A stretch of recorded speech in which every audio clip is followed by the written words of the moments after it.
Christian, you can take your faith and weave it into your stories. Well, today in the podcast, we're going to be talking about just that. So make sure and stay tuned.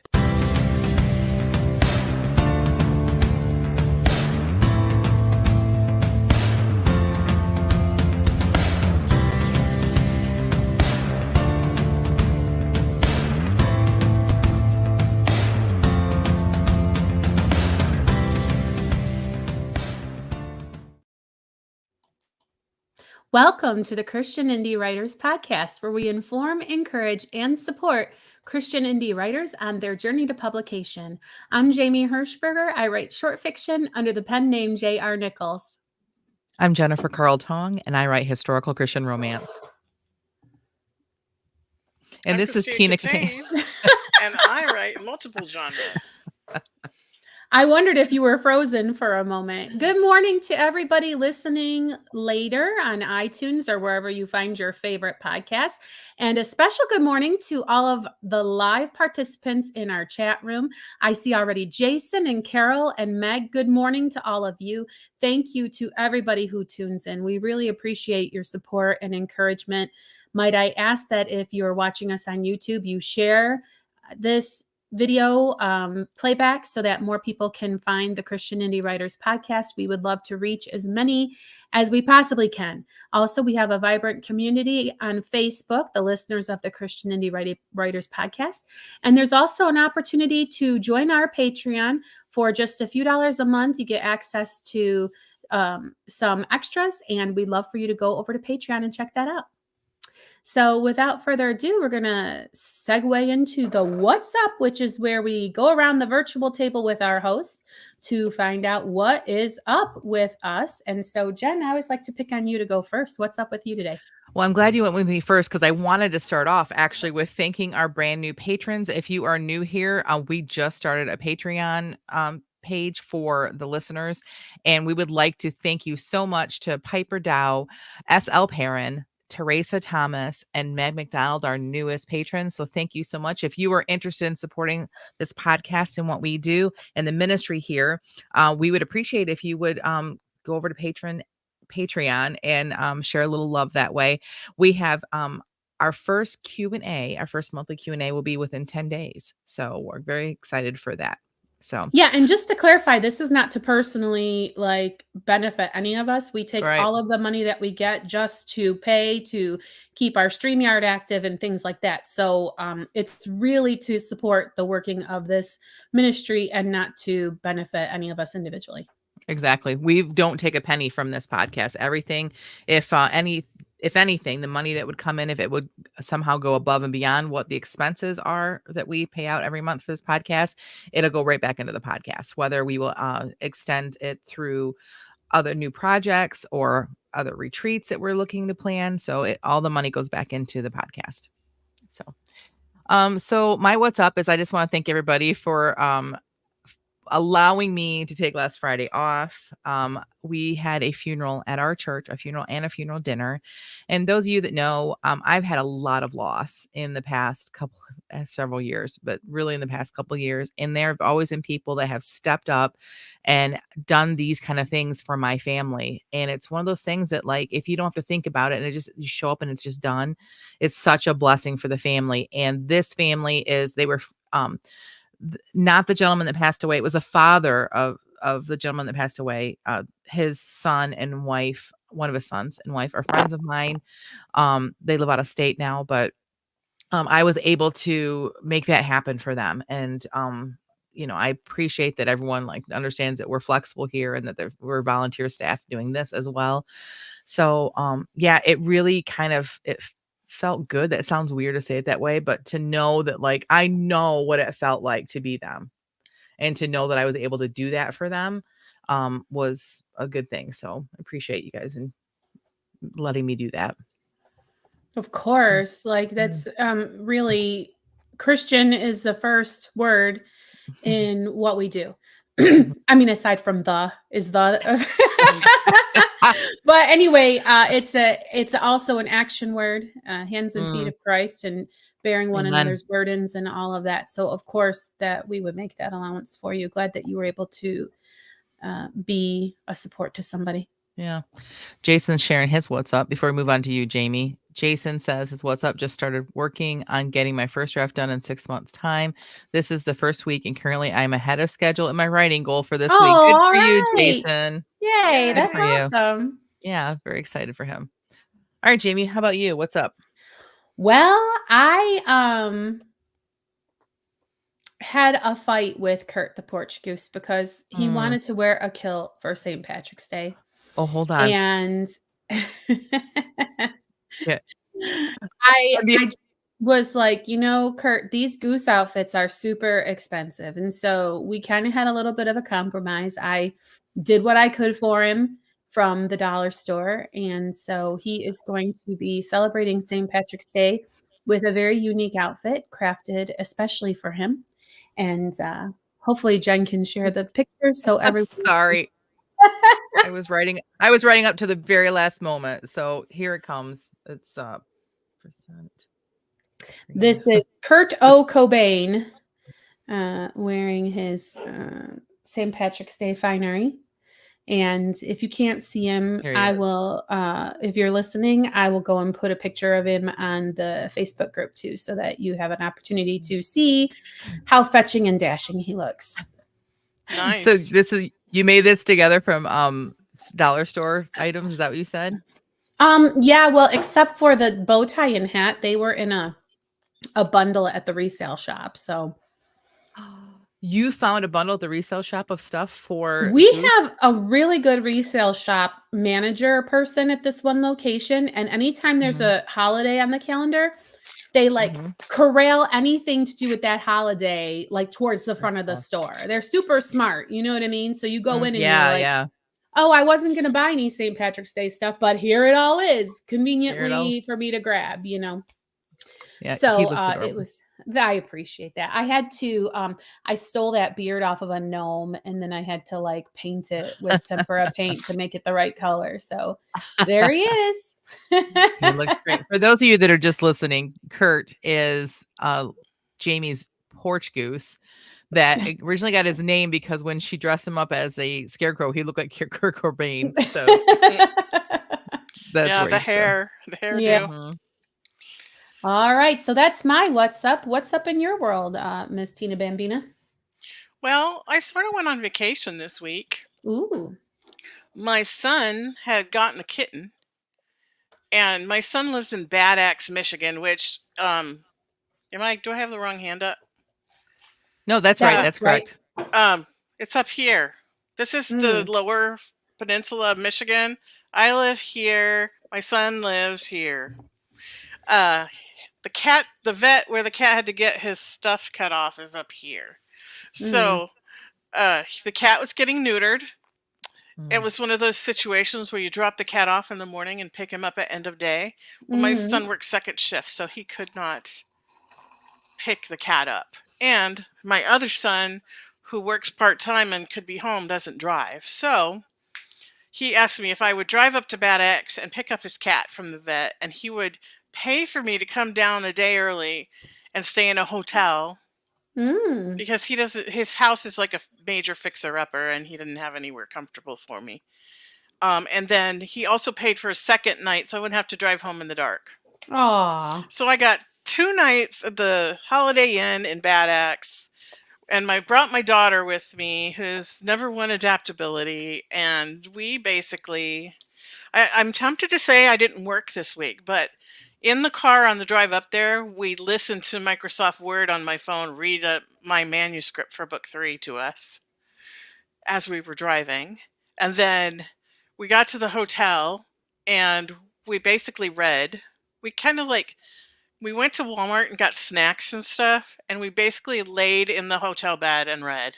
That's Mm. basically what we did. Nice. So I read several books. I think my daughter did too.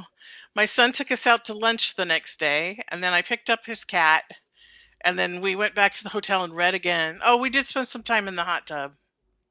Nice. And then we drove home on Thursday. So, and again, listen to more of my book on from off my phone in the car on the way home. So, That's I'm awesome. counting the reading and the listening as working. So, That's what I did. I agree. I want us How to did talk you about that though. me About the too. Microsoft Word and reading it, because you and I were like, I wonder if we could do that with the Word app, because I use Word on my computer to read it to me. And so we pulled the app up and we tried it, and tell everybody about the experience of like how it sounds and everything. It was very similar to like there being a narrator having done Yeah. it, except for I don't have it formatted yet, so I had like number sign things across between the Mhm. chapters, and it paused for a really long time every time it came to that. That was and it mispronounced some of my native words, like the Right. baby's name is Uki, and it was called it Ukai. So like, Okay.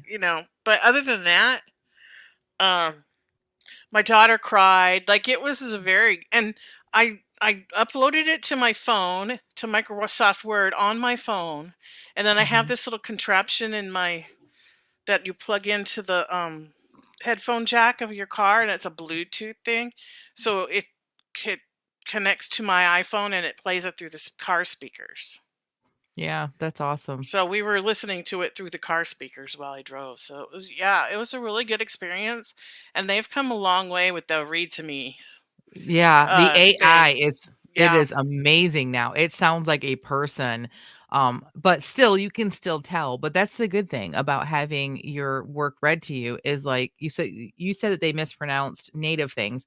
I used to always get breathe and breath when I'm typing really fast. I would put the wrong one in sometimes.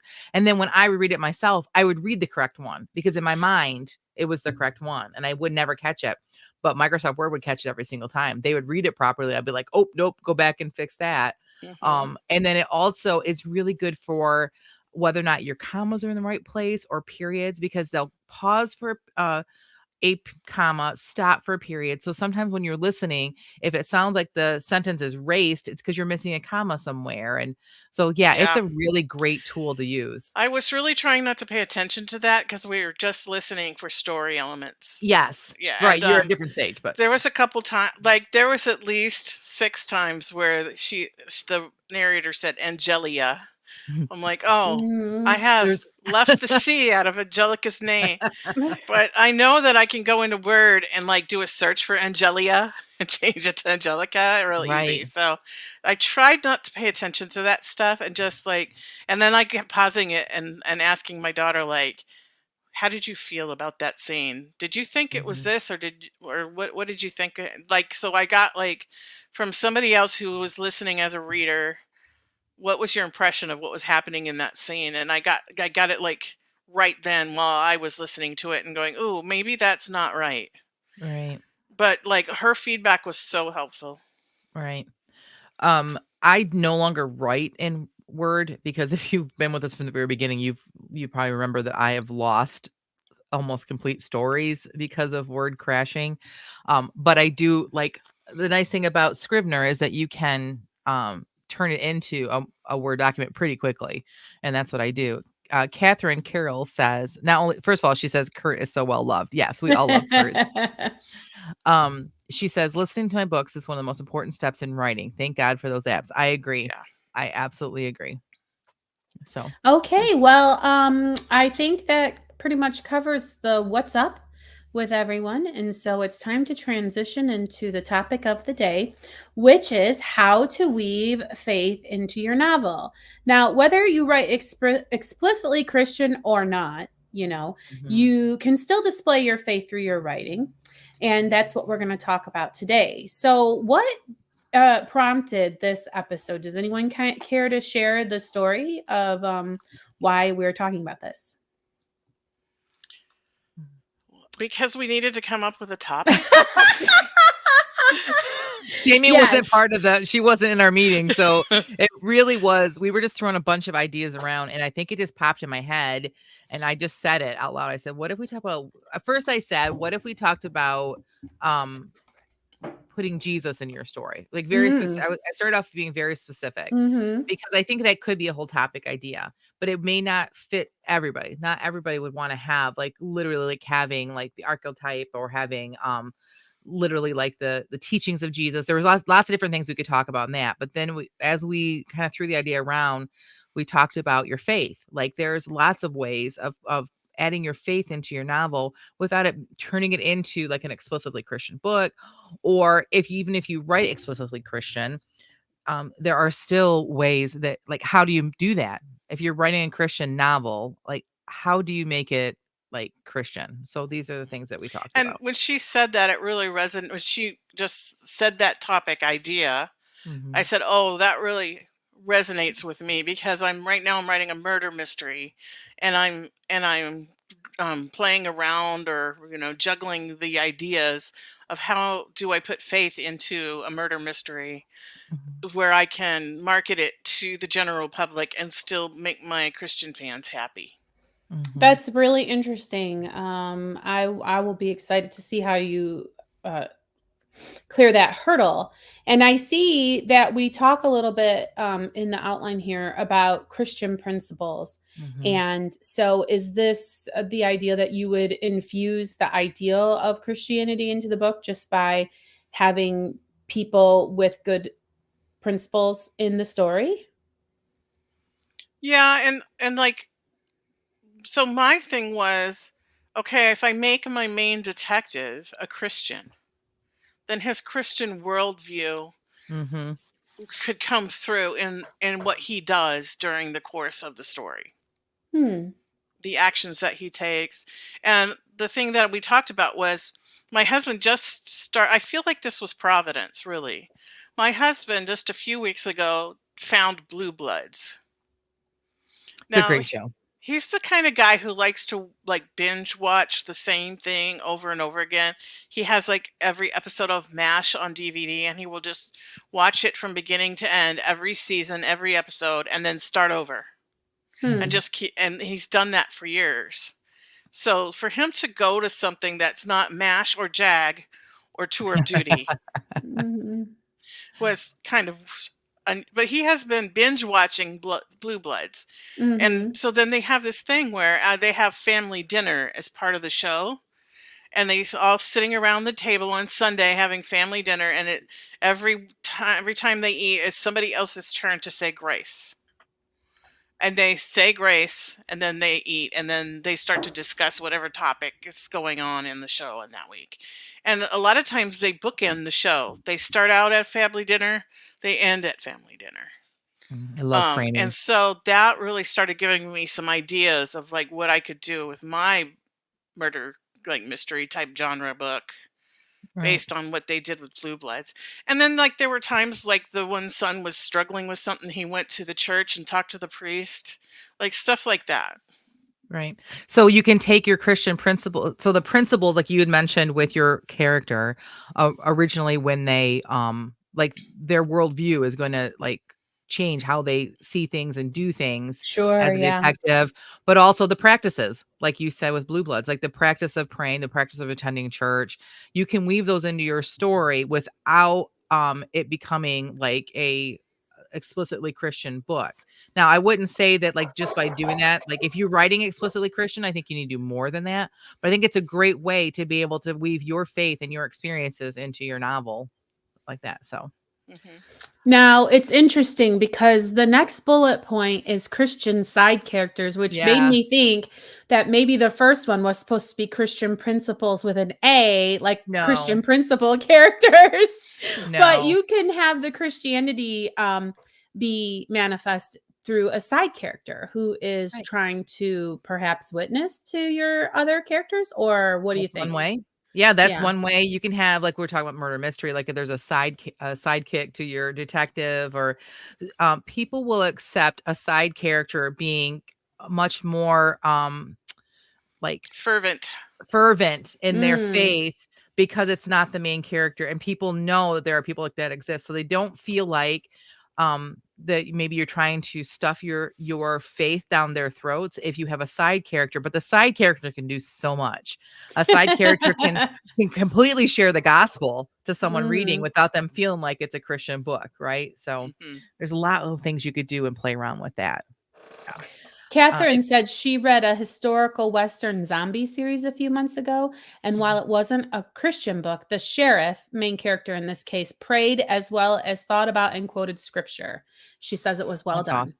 See, that's great, and that would be is oh, that is the main character too, so that would be our Christian principles and our Christian practices, so that's really good. Mhm. Yeah. Love it.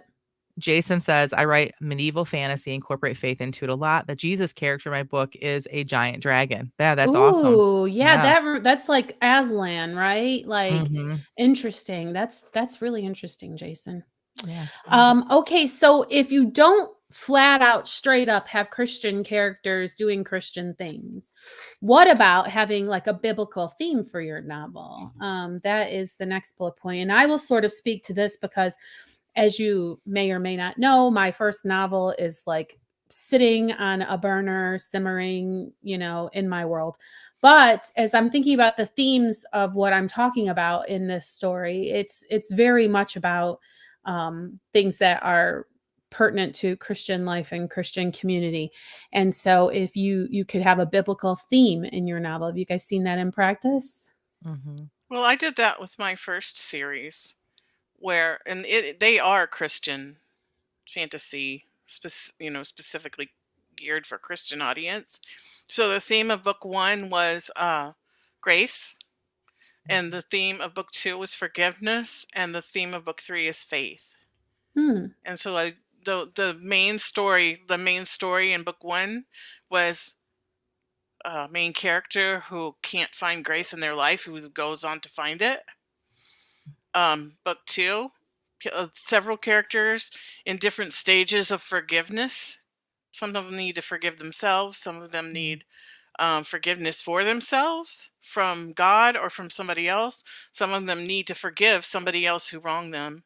And some of them have found like their perfect peace of having found forgiveness in their life.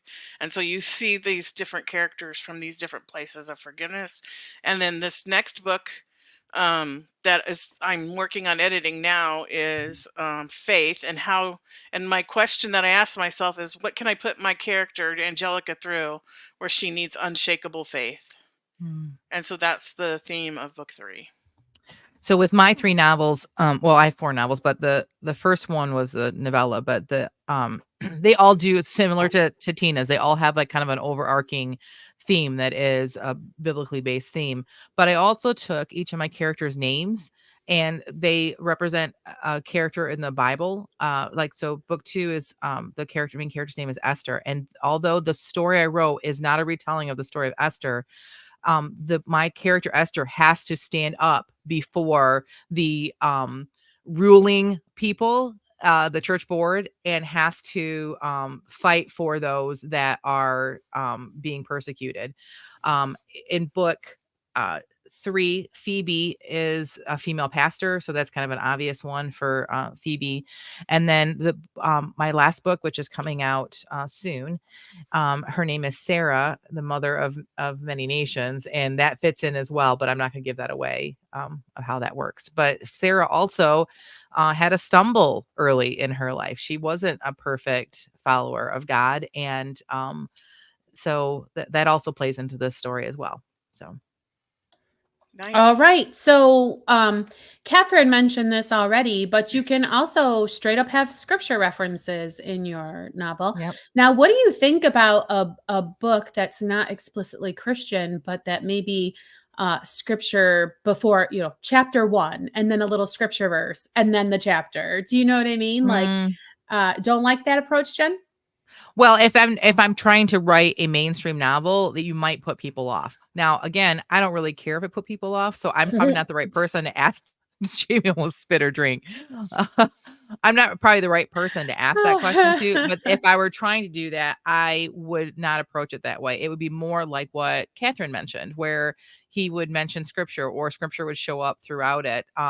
It would be something that I would purposely find a way to weave it in on purpose, but it not feel like it was just stuck there at the beginning.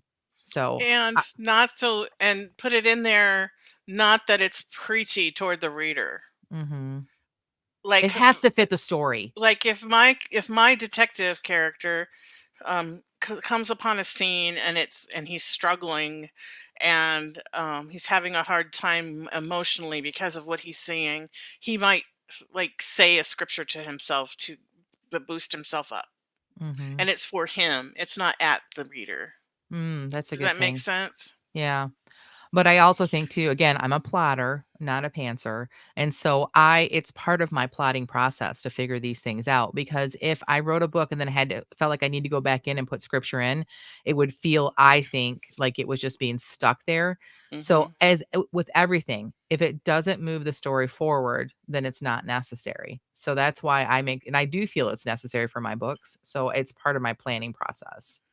And as So, a semi-plotter, mm, when the scripture seems natural, I put it in. yes. Like if I was just going about my day and suddenly something came up that I needed to, you know, think about what God's promises, for instance, and it would just naturally come to my mind, then I will naturally put it in the book. Hmm. Yep. Love it. Okay, and then the last tip we have, number 5 or number 1, depending on if we're counting down or up, you can actually rewrite Bible stories. So Yeah. this is an interesting concept. Yeah, like, fractured fairy tales are like a real popular thing right now, and doing a modern adaptation of a Bible story, I think is a great idea. You could make it where it's obvious that you're doing a modern adaptation of something like the prodigal son or whatever story you choose, or you could have it just be the inspiration behind what you're writing, kind of like what I did. But I think that'd be a great way to weave your faith into what you're writing, especially if you write a genre that is not, um, like what Jason is doing. Like you could easily write fantasy by doing a adaptation of a Bible story, but put fantastical type elements in it and change the story up. But it's still, in essence, the core of it be the Bible story. Right. Like what is that show that is like Snow White, but it's modern day? Oh, It's a pretty popular TV yeah, show, but it's been I off for a while, but yeah, I know what you're oh, has talking it? about. Yeah. Like if you were writing fantasy, maybe these Bible characters have somehow come into the modern day and are like covertly living in modern day America. Yeah. Like you could easily oh yeah, Once Upon a Once Upon Time. a Time. Yeah, Mhm, And that's I mhm, think it. it's mhm. not just Snow White. I think there's like all these fairy tales in there, Yeah. but that's what I remember is the Snow White. So Yeah. I think I watched one episode. The first season was good. It kinda went downhill after that, but sorry. Well, All right. So, do y'all have any last thoughts about weaving your faith into your story? I think that the most important thing is to be true to who you are when you're writing. I think that the best books and the most genuine books are books that are written from our own experiences and things that we know the best. You can research and you can, obviously I didn't live in the early 1900s, but I can write about that. I can research that. But my characters have life experiences and things that are close to me. And I think that if you are a person of faith, I think it would be hard to write without that somehow bleeding into your story. So I think that if you would take some of these suggestions that we have and maybe try to work them I think you will find that your book is richer and you will be feel much more connected to your work if you were to do that. And mine is kind of a warning or of sorts, or maybe it's a me pleading with you. Please, please, please don't put entire sermons in your book. No. I No. read a post-apocalyptic thing a while back, and that literally was the first chapter of this post-apocalyptic book. Was this preacher giving a sermon, and it was like a partially political, partially biblical sermon that he was giving, and it was Yes. terrible. So don't do I it. wrote an entire novel about a pastor as the main character, and I did not do any of her sermons in their entirety. So if you wanna know what we're talking about, you can pick up, if you have Kindle Unlimited, you can read A Calling for Phoebe and see how I handled that. Not to pat myself on the back, but, like, this is what we're talking about, is to do you can reference it, you can have them preaching, if they need to be, but we don't need the entire sermon. You might think it's a great sermon, but it's Yeah. not. Yeah, don't do And that. when I've written my characters listening to a sermon, and this is what we do in real life. Like Mhm, there'll be one thing that he says that really resonates with you and that you mhm. end up taking home with you. And Yes. that's the thing I have my character focus on, like that one thing that he says, not the entire sermon. Or the Agreed. one person who you are like, why isn't so and so in here hearing this sermon right now? I mean, that could be it. Yes, you could write a scene like that for Oh, sure. Yeah, yeah. Yeah, that would be fun. Mhm. that would be fun. That is a experience universal to most, I Yeah. would say.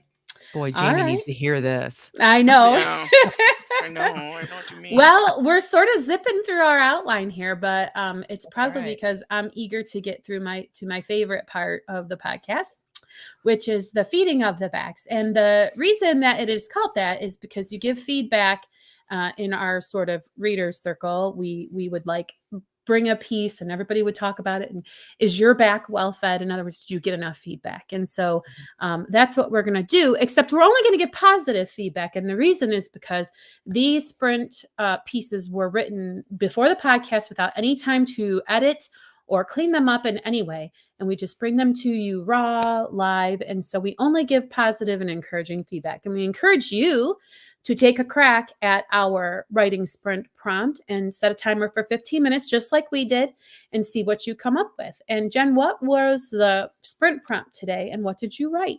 So today's prompt, my favorite, 5 words, and the words were deliver, flower, seize, judicial, and ice. And I got the first 2 words and then forgot about the words altogether.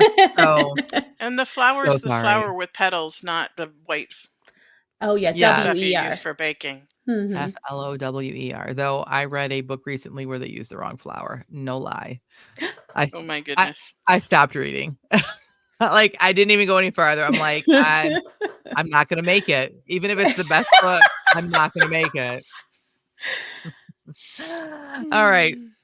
Hmm. Trust me, there are mistakes in my books. Don't get me wrong. There are still little things that I have, that no matter how many times we edit, there's going to be problems. There are problems in traditionally published books too, but to use the wrong flower, yeah, you're just using spell check and putting it out there and I'm done. Okay, we're back in Marnie's world today. All righty. Marnie's office phone buzzed. It caught her off guard. Nobody ever used the phones around here. If somebody wanted her, they just hollered from their cubicles.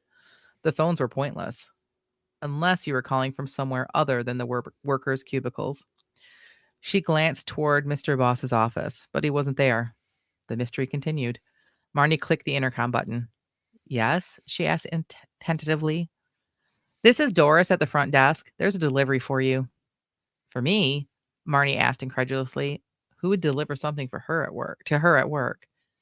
There was a sigh on the other end. You are Marnie, aren't you? Yes, of course, Marnie stuttered. I'll be right there. When she got to the front reception area, she didn't see any boxes. Maybe it was a letter. You said you had something for me? Marnie asked the receptionist. Doris, about the woman, excuse me, Doris, a woman about the age of Marnie's grandmother, with about as much patience to match, looked at her with raised eyebrows and said duh far more loudly than her mouth ever could. Right there, sweetheart. In shock, Marnie stared at the large bouquet of roses that the woman pointed at. Those are for me? Another sigh from Doris. Honey, at my age, the men are sending, and I just put X's. I don't know what they're sending her. Not roses. She's supposed to be Getting old. gay.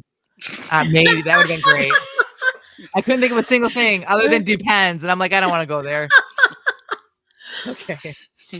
Marnie blushed and picked up the vase full of the fragrant flowers. Her blush only deepened as she carried the humongous arrangement through the office. Who sent those? Lisa asked as Marnie set the vase on her desk. She looked up and found a crowd forming around her. Marnie hadn't even looked at the card, but she was pretty sure who it was. The crowd parted, and the man she was thinking about walked up. Yes, Miss Martin, who are those from? She could have slapped him. Not only had he embarrassed her by sending the bouquet to work, but now he was going to make her admit it was him in front of everyone. Without another word, Mr. Boss grabbed the card off the stick and tore open the envelope. Marnie noticed that he seemed to do it a bit too aggressively, but didn't have time to process that as she watched his docile face turn stoic, then what appeared to be angry. He handed the card to her. Who is Steve? 3, 2, 1. Yay! Who is this Steve? We like Wah, wah, competition. wah. I must know. Yeah, I don't this is know. Who is interesting. Steve? I don't know. I have no Yeah. idea. I And love why how is he she sending her just flowers? assumed that it was him, and then Mhm, it was not. I love mhm. that. I could I have would developed. love for, like, even the reader to not really know who Steve is, and then, Mhm. like, find out much later that it's this, like, super elderly gentleman who's so thankful that Marnie's been bringing muffins to his ailing wife or something, right? And so Mr. Yeah. Boss is all jealous for no reason. Anyway, here's my brain just shoom. Wouldn't it be funny if Marnie didn't know who Steve was? Yeah. All those things went through my head. Like, I originally had typed in, "Thanks for last night, dinner to," or "Thanks so much for last night, dinner tonight?" Question mark. But then I'm like, no, because then, like, and then sign it Steve, but then nobody knows Mr. Boss's name. So if I did that, you don't Mm. know that he's not Steve. So I switched it Ah. up. So yeah, but I do like the idea, like, maybe she doesn't even know who Steve is. Could this whole thing be an accident? Or maybe it is a guy. Who knows? Like, I don't know. And then it This could is be what sprints are somebody for. It could be somebody to do with her job, like Steve Mhm, owns a florist place and he wants free social media, whatever. Okay, so anyway, mhm, Liz says she loves it, just like we all do. right. And she also says it makes a great short story if it ends there for sure, because all of us are like trying to complete it in our minds. And that's what you Yeah, want is to provoke a reaction. I love it. right. Catherine says, "Who is Steve? I don't know. Welcome to Pam St. John." I love that. That is cute. Yeah. And then Liz is laughing at what Catherine said. That's Yeah. great. Jen, that was Okay. really fun. Thanks for Thanks, that. guys. Yeah, thank you. What about you, Jamie? What did you write?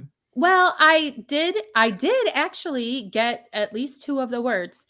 I was trying to get them all. So, but I did not. Okay. So here we go. So many memories. Trish tossed the bundle of fake flowers onto the bed and stood hands on hips, surveying what was left to be packed. She sighed. There were less than 24 hours remaining to get everything packed up and taken to the mysterious locations Sal had indicated with scribbled GPS coordinates handed to the driver, who'd abandoned the Lincoln for a box truck borrowed from a local bakery. Trish knew nothing of the trouble that was upon them. She only knew that the authorities would seize anything that didn't get on that truck. Mm. What are they going to do with a bunch of old flowers? She mused, her eyes once again falling on the spray. She remembered buying them. She remembered setting them up in a crystal vase and Sal Jr. knocking that vase off the kitchen island after climbing up on it to smell them. She hadn't yelled at him, reckoning it was her own fault for leaving him unattended long enough for him to make his way up there, and secretly proud that he understood enough about flowers at such a tender age that he thought these fake ones should bear an aroma. But the Mm. noise of the shattering crystal had frightened him, and he'd cried and cried. Trish had scooped him up and shushed him and bounced him for what seemed like forever before he'd settled down enough for her to plop him into his high chair, where he'd be safely contained long enough for her to sweep up the debris. She chuckled now as she realized she had one arm crossed about her and the other hand resting on her shoulder, as if she were cradling the ghost of that long-grown baby. At least Mm. the feds will never get their hands on that vase, she mused. She toyed with the idea of just letting those things wouldn't be riding on the bread truck. Those things, her wedding jewelry, several stock certificates her father had given her, and a small revolver of dubious origin, were hidden away in her own secret place. Sal had arranged for most of the furniture to be loaded, leaving only the contents of the bedroom to the last. What do I want with any of this? She wondered. Sal's voice boomed through the house, calling her name. Trish scooped up the flowers and tried to hold them in a nonchalant pose. The bedroom door flew open. "Trish," he said, his eyes black as a shark's. "Where's the ice?" Time's up. Oh my gosh. Like ice, like cold ice because he hurt himself, or ice like diamonds that are hiding. Like, I have so many questions. So good, Jamie. Like, I love this character, and so many questions. Tina, you go first because I have to. Like, I I don't know. Like, so yeah, I'm just thrown by the ice thing. right.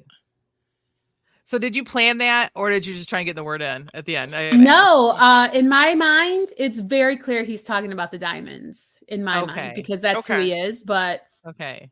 Yeah, because Sal and yeah. Yeah. I feds. just want to know why the feds are after them. Yeah, I want her to leave him.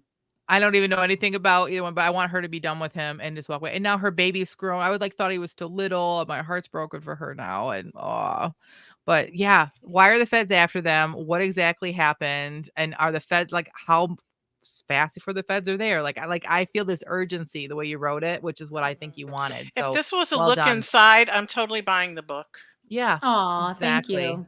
Yeah. Yeah. I appreciate that.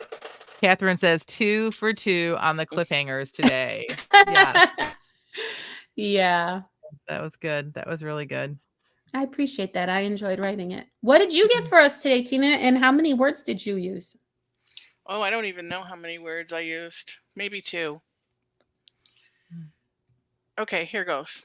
Okay. And mind you, I've been reading and writing murder mysteries. So, Is this Gotcha. gonna be is this part of that world or is this just a random no, right? this just came. Like, I had zero clue what I was going to write. And I just went with the first 2 words. And this is what came out. Okay. Awesome. The boy who delivered the flowers was shocked by what he saw. He tried to step back into the elevator before the door shut, but suddenly there was a gun in his face and a masked man shouting at him. Down was the only word that made it through the shocked haze of his mind. He dropped to the floor, the flowers forgotten, lying against the wall, the water from the vase puddled on the geometrically designed carpet. Mm. He heard the man's footsteps as he entered the elevator, then came out again and walked toward the reception desk. The boy was tempted to lift his head to see what was happening, but fear froze him in place. The shouting sounded far away, as if coming down a tunnel made of tin. Women were crying, and the sound kept the boy from deciphering what was being shouted by the men. He realized now there were more than one of them, a deeper gravelly voice and a higher one, still masculine, but having a more musical quality. The words open and now filtered through the haze, followed by the high-pitched screeching of a woman. What in the world were they after, thought the boy. This was just another boring office space. Multinational Incorporated. It was such a nothing name. No clue in it what they even did. It must be something valuable, something they had on the premises that these guys wanted. It was none of his business, really, but his curiosity got the better of him, and he lifted his head to see one of the men coming out of an office door with file folders in his hands. "Let's go," he said to the others. "Bring her with you." He motioned to the man standing by the door of the office with the receptionist's hair wrapped in his fist. The boy recognized her as Clara, the woman the flowers were intended for. It was a regular delivery. Every Friday afternoon, like clockwork, she got the delivery of flowers. She always accepted them, her cheeks slightly flushed. She'd read the card and hold it to her chest. "Thank you," she'd tell him, absent-mindedly, as she returned to her seat. Now she was being dragged toward the exit stairs, her nylon-clad feet struggling to find some kind of purchase on the short-weave industrial carpet, her nails dug into the leather-covered arm of her assailant. He heard the pounding of feet on the concrete steps when the first masked man opened the door. "Cops," he yelled to the other. "We'll have to take the elevator." "I disabled it," the second man yelled back. The first man yelled out a curse, threw Clara to the floor, and sprinted down the hall to the other end of the building. The second man followed. Men in full tactical gear burst through the stairwell door. The boy pointed in the direction the men had gone and watched as they all disappeared down the hall. Then the sounds of gunfire, sounding far away, filled his ears, followed by silence. 3, 2, 1. First of all, thank you so much for saving Clara before the end of your sprint. Yeah. I was like, Agree. I don't think I could have taken that if we had another cliffhanger as bad. It was still a cliffhanger, but thank you for saving her. Again, I have so many questions. I want to know like what were in the file folders and why Clara, and did the flowers and who sent them have anything to do with what was happening? Like, yeah, well written. Like I felt like I was there, Tina, and I could see what was happening. Well done. Thanks. Yeah, and what I like are the kinds of details that you put in. I like that she had nylon feet that couldn't find a grip on the industrial carpet, like because those particular details help me like enjoy the story without being tiresome, you know? Like sometimes I feel like people talk too much about like the waves of green, but I like when there's just enough and just the right details, and then immediately you follow with fingernails on a leather-clad arm And again, just the right kind and amount of detail. You're very good with detail. I appreciated that. Thanks. Yeah. I was tempted to say she kicked her shoes off, like in her struggle. Her shoes ended up coming off, but I was like, no, I'm just gonna say she had nylon feet, so it's obvious she doesn't have her shoes on. Yeah, I love that Mhm. choice. Yeah, Me agreed. too. Yeah. Then we got, again, who sent the flowers? Right? Good question. Yeah. I bet it was Steve. Oh, he probably was. Steve is a little philanderer, He and he's gets just sending around. everybody flowers. That's wonderful. This could be a crossover. What if it is where Marnie works? Because I've never actually figured out where she works. So Oh, yeah. SL Parent says we'll rewatch later. Glad to see you ladies back in action. Oh, Aw, thank you. thanks. Awesome. Right. Well, now is the time for me to encourage you to start a writing sprint habit. If you need help doing so, we have 30 days of writing sprint prompts available for sale on Amazon. Yeah. And it can help you develop as a writer.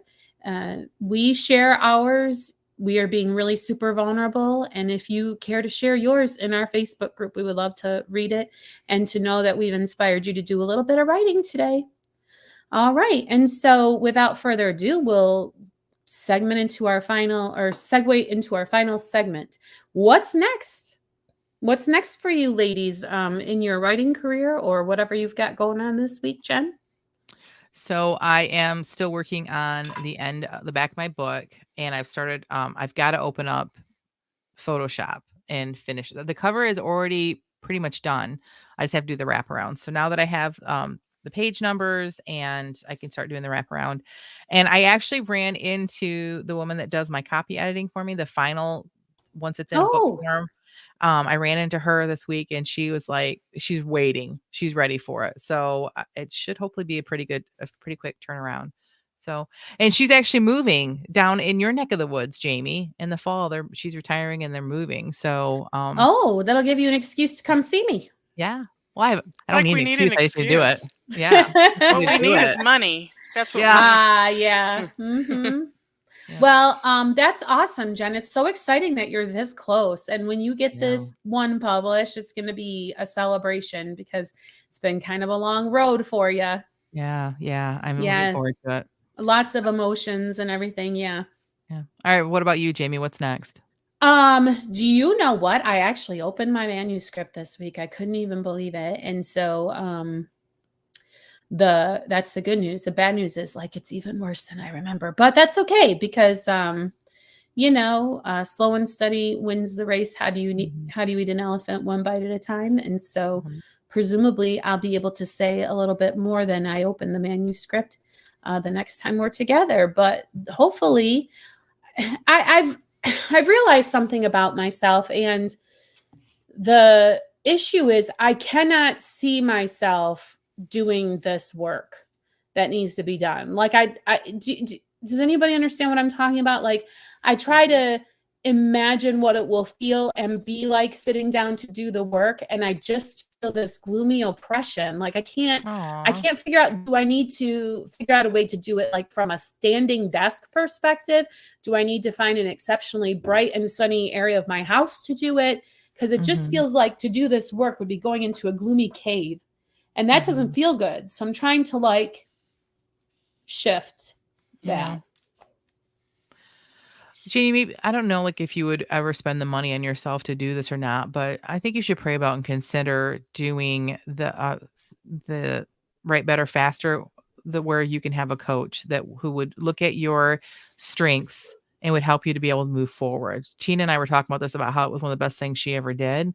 Maybe that's what you need. Maybe you need someone who can like kind of counsel you on a counseling level and see what your strengths are and help you to find the strengths. And be able to move like forward in this instead of like, I know I get it. The overwhelming feeling of like what is ahead. Cause I've been there. I feel you so much. So I wish there's something I could just do for you, but I think that there's something they could do. So something to pray about and think about. And even if you can't afford that course, $35 a month gets you coaching every month. I appreciate that. Again, I took my computer and I tried to go down to like a sunny outdoor area, and that just like didn't even do it. Yeah. But I don't. The place where I was at writing it, I don't want to go back there. And I can't imagine being a writer who's in this healthier, happier, more healed place that I'm in now, which is awkward that tears are coming. But I think that that's it, is that Jamie, the writer, is a miserable person. Oh. And since I'm not that miserable person anymore, it feels like going back there. Well, to then do don't. this. But maybe I'm not a writer now because I'm not her. And so then how do I finish? I think You see what before I'm you just saying? I do, but I think before you decide that you're not a writer, I think that maybe you can write something else. We know you're a writer. You do it every week on the podcast here. And very, But very well. I know that as much time and energy that you put into this novel, that it would be hard to walk away from it, but you've walked away from a lot of things that were hard, and you just admitted that you're a better person right now. So But I maybe don't that's it. then I guess I'm done writing because I'm not starting over with something new. Like Well, I have these stories that are like I'm not trying to just be like, well, no, but that's not resonating to me but just because you at start all. something new doesn't mean you're completely giving up on that project. You're just giving up right now until you can wrap your mind around the fact that it's okay to be both the Jamie that you are now and still look at the writing that you used to do. This I is just just a transition. I just had this conversation this week with my boys because I had all my children at lunch at the same time. I said, "Is this my birthday?" Like we're all, and and my one son Michael had helped me with. I was playing Skyrim for a while, and he had helped me with it a little bit. And he said, "So how's your Skyrim going?" And I said, "I can't play it." And he said, "Why not?" I said, "Because I played it nonstop for the 3 weeks I was super sick. And every time I pick up the thing to start playing it, I Right. feel sick." And he goes, Mhm. Yep. "Oh, you Pavloved yourself." Yep. Mm. And I said to him, "Yeah, I think I'm just going to need a lot more time between now and when I was sick playing that Yeah. game if I'm going to be able Mhm. to pick it up again." Right. And it really that conversation really reminds me of what you're saying right now. That very much is exactly it. Yeah. Yeah, I get it. So, Catherine says that she oh, it's not clicking. Why is it not clicking? Oh, wow. Okay, here we I'll go. get it. Oh, you got She it. says, "I second write better, faster. It's so helpful to get the strengths coaching and also to see the things that hold you back." So I think that would be a good idea to look into that. There's also a podcast. I don't remember if it was the novel marketing. I think it was the Christian um publishing show. Let me see if I can pull it up here really quick. Um he had an episode where he talked about when to know when you're done, when to know whether or not you should quit writing. And I thought it was a really great episode. I think that at the end of the episode, you either feel like, yes, I can do this, or maybe my time is done. I don't think your time is done, but I'm not you. So maybe you need to, and I'll look that up, put it in the show notes as well, and I'll And also share it with Becca you. But Syme has a similar book out. That's like her first book she wrote for writers called "Dear Writer, You Need to Quit." I feel like that That's really still pushes you to write. Like it Yeah, still but is she like, has the questions in there to ask yourself. mhm, And yeah, based on those answers, do you need to quit or do you need to keep going? Like that's kind right. of the whole premise of the book. And I'm not trying to encourage you to quit, but I also don't feel like I would be right. Like if you feel like you should not be writing, I don't want to be the person that convinces you to keep doing it and you're miserable, So um I think you just gotta bathe it in prayer, I guess. And Mhm. I And wish I had maybe answers. I'm sorry. if it's like a Pavlovian response, like is there a way? to counteract that.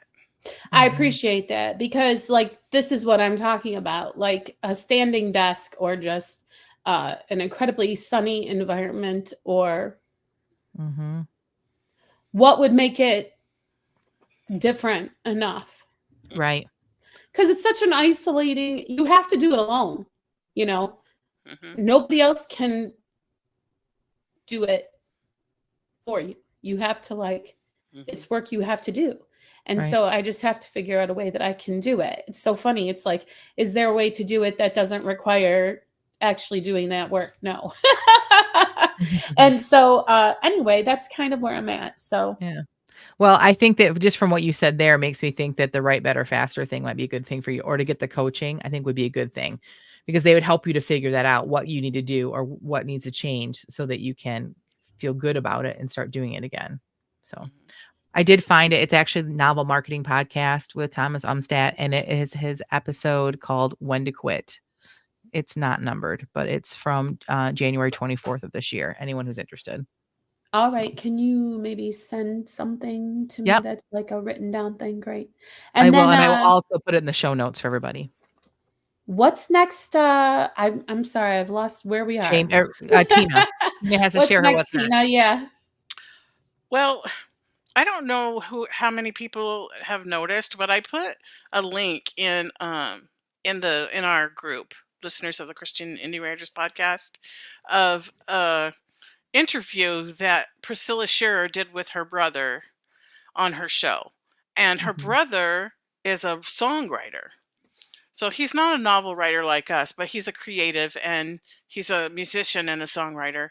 And he was like in this really dry period where he felt like he couldn't even get up and sing the songs he'd already wrote because they no longer resonated with where he was in his life. mhm, And so she does this whole interview with him, and it's just got all this really deep, like, oh, I don't even know what to call it, but he tells this story about how he went on this yacht and they were showing him the engine room, and there's this system that the yacht has that when a wave hits the boat, it shoots water out to keep the boat from capsizing. But in order for that system to be put in the boat, they have to dry dock it. So it's meant to Hmm. be in the water, but they put it in dry dock to put this system in so that when it goes in the water and the waves hit it, it won't capsize. And he said he felt like he was in dry dock in his creative life, and God was like working on him, and he was working on his mental health, and like they lost 9 family members in 5 years. Hmm. Like is what happened with him. mhm, And so there was a lot of grief and a lot of chaos and a lot of just things going on, and it was such a good interview, like so many really deep, poignant moments in there. So my friend Tanya, we call each other our Havarim, which is a Hebrew word that it means friend, but it's in biblical sense, it's for friends who contend together with the scriptures. The root word in the Hebrew actually means to hem and to ha. Like that's the actual word means. And so we're getting together this afternoon. Like she sent me the video originally, and we're going to talk about it. And so I'm really excited about that. We're going to just sit down and talk about all these really deep truths that were talked about in this video and what it means for our lives personally. And so I'm really excited about that, and I'm excited about um, continuing to write my murder mystery while also editing book 3. I'm listening to it with my daughter, just kind of like woke up those juices for that story. mhm. And also, I'm praying about what to teach for the Bible study for our Patreon, and I'm not sure what it's going to be yet. I'm still waiting on an answer for the Lord. So if you guys could join me in prayer for that, I'd Mhm. appreciate it so I can get a clear answer in time to have something ready for the Mm. day. So that's pretty much me. All right. Awesome. Thanks, Tina. All right. I've got to jump off. So do you want me to wrap us up, Jen? Yeah. Wrap us up. All right. That concludes this episode of the Christian Indie Writers Podcast. Until next time, may your pen be prolific, your deadlines be met, and may all of your words honor Christ. Bye now. Bye.